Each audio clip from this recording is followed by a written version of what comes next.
Apakah mungkin sebuah komputer menjalankan program yang ukurannya lebih besar daripada kapasitas RAM-nya? Jika iya, bagaimana cara kerjanya? Konsep inilah yang akan kita bahas melalui virtual memory. Sebelumnya, perkenalkan saya Naomi Anabika Fatihah dari Program Studi Teknologi Informasi.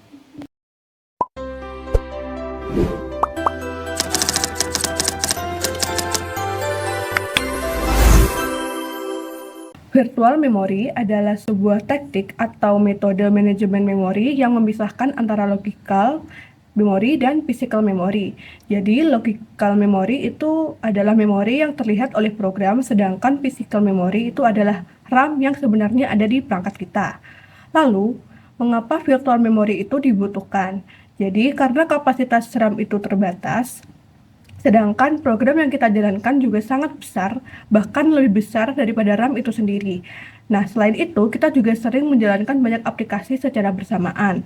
Dengan virtual memory, sistem bisa menjalankan program yang lebih besar daripada RAM, tidak perlu memuat seluruh program ke memori, membuat proses lebih efisien, menjalankan banyak proses secara bersamaan, mengurangi aktivitas input-output, dan memungkinkan pembagian address space antar proses. Nah, dengan berbagai keuntungan tersebut, virtual memory menjadi solusi penting dalam mengatasi keterbatasan fisik memori. Namun, pernyataannya adalah bagaimana cara sistem hanya memuat bagian program yang dibutuhkan saja ke dalam memori. Untuk menjawab hal tersebut, digunakan salah satu tekniknya adalah virtual memory, yaitu on-demand paging. Jadi, demand paging adalah teknik swapping atau memindahkan page ke dalam memori saat hanya benar-benar dibutuhkan. Jadi, cara kerjanya itu saat CPU ingin mengakses suatu data, sistem akan mengecek apakah page tersebut sudah ada di memori atau belum. Untuk page yang sudah ada di memori, maka akan diset valid. Sedangkan page yang tidak sedang di memori diset invalid. Jika sudah ada, maka langsung digunakan. Namun jika belum, maka akan terjadi yang disebut page fault. Jadi page fault adalah kondisi ketika page yang dibutuhkan tidak ada di memori, sehingga sistem harus mengambilnya dari disk. Jadi prosesnya itu, sistem akan menghentikan sementara proses, lalu mengambil page dari disk, memasukkannya ke memori, lalu akan melanjutkannya kembali ke proses. Yang selanjutnya adalah teknik copy on write. Jadi teknik copy on write adalah teknik di mana data tidak langsung disalin saat proses dibuat, tetapi hanya disalin ketika ada perubahan. Nah, ketika suatu sumber daya nih, misalnya halaman memori atau file diduplikasi, sistem hanya akan membuat referensi baru ke data asli, bukan salinan lengkap. Jadi data asli dan salinannya berbagi menjadi data yang sama, dan keduanya ditandai sebagai read only atau hanya membaca. Yang selanjutnya adalah page replacement. Jadi page replacement ini adalah metode yang digunakan ketika memori sudah penuh tetapi masih ada page yang perlu dimuat. Artinya sistem harus memilih page mana yang akan diganti. Tujuan dari page replacement ini adalah mengurangi jumlah page fault dan mengoptimalkan penggunaan memori. Nah, konsep dasar dari page replacement itu sendiri, jika tidak ada frame kosong, pilih page yang akan diganti. Jika page tersebut bisa disimpan ke disk, maka sudah dimodifikasi, lalu diganti dengan page yang baru. Contoh algoritma sendiri itu adalah FIFO, atau page yang masuk pertama akan keluar pertama.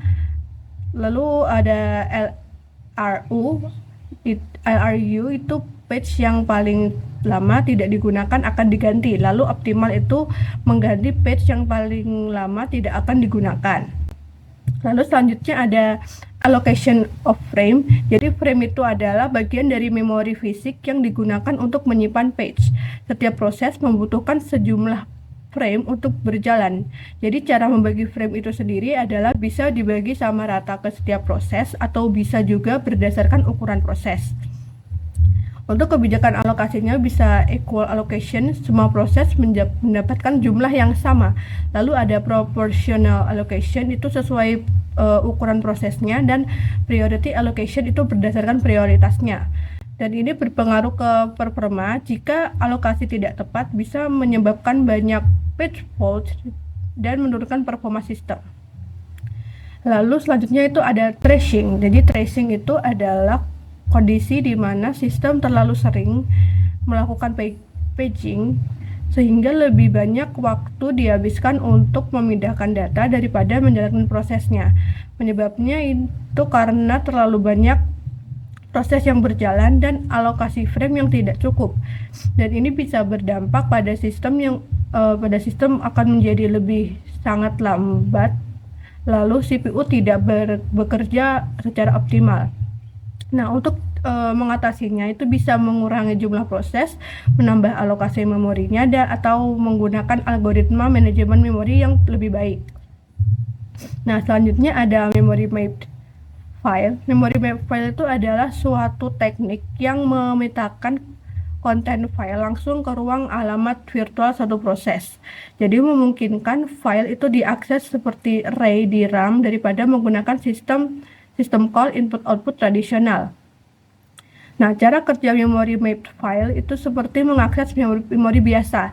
Jadi dimulai dari program meminta sistem operasi untuk memetakan file ke alamat virtual, lalu program bisa membaca atau menulis langsung.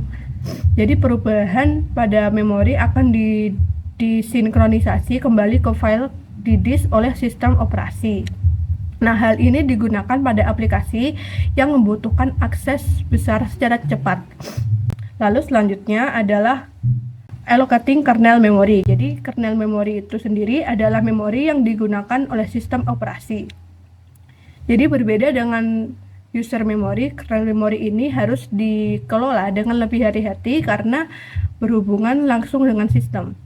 Jadi metode umumnya ini bisa menggunakan body system, yaitu untuk mengelola halaman memori dalam jumlah yang lebih besar. Dan selanjutnya itu ada slab allocation, itu digunakan untuk mengalokasikan potongan memori kecil yang berukuran tetap secara cepat. Jadi kenapa berbeda dengan user memory? Karena kernel membutuhkan performa tinggi dan tidak boleh terjadi kesalahan dalam pengelolaan memori.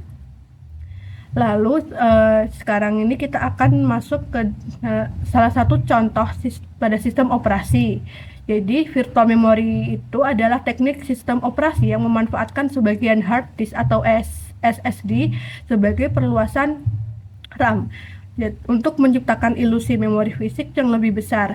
Jadi contohnya meliputi virtual RAM yang ada di Android, di HP. Jadi misal ada HP dengan RAM 8 GB dapat menggunakan 4 GB-nya ruang penyimpanan internal sebagai virtual RAM tambahannya, sehingga aplikasi latar belakang tidak tertutup sepenuhnya.